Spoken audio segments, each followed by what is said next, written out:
जी के कोरवे में जवान हो राजा जी के कोरवे में जवान हो खेली।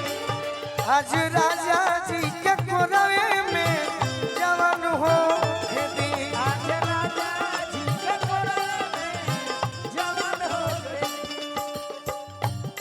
आज हो पहिला मिलनवा क्या बात है। मिलल सजनी के सजना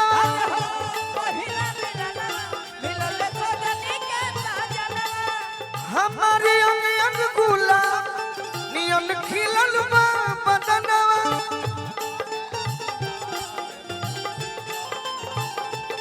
सुनी सुनी भगवान जन बिहान होके दी। सुनी सुनी भगवान जन बिहान होके दी।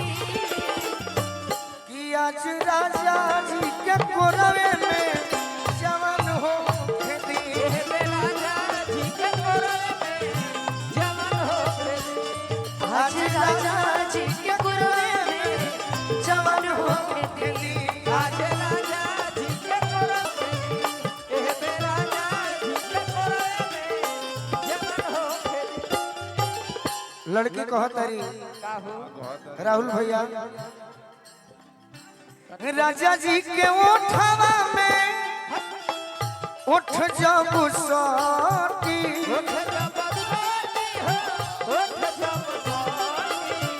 भुक भुक बरी हमारा दिलवा के बाती।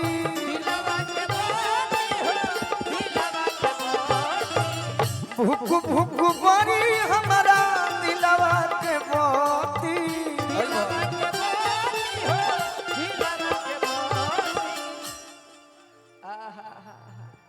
आज अनुपमा के आशीर्वाद दे दो कुछ। भूपेश जी के पेश किया जाए। अच्छा भैया एक निवेदन है भैया, पिट्टू भैया एक निवेदन, 1 मिनट मंच पे आ जाइए।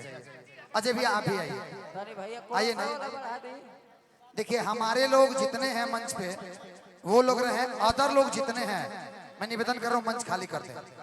जो भी यहाँ के लोग हैं वो थोड़ा मंच खाली कीजिए। यहाँ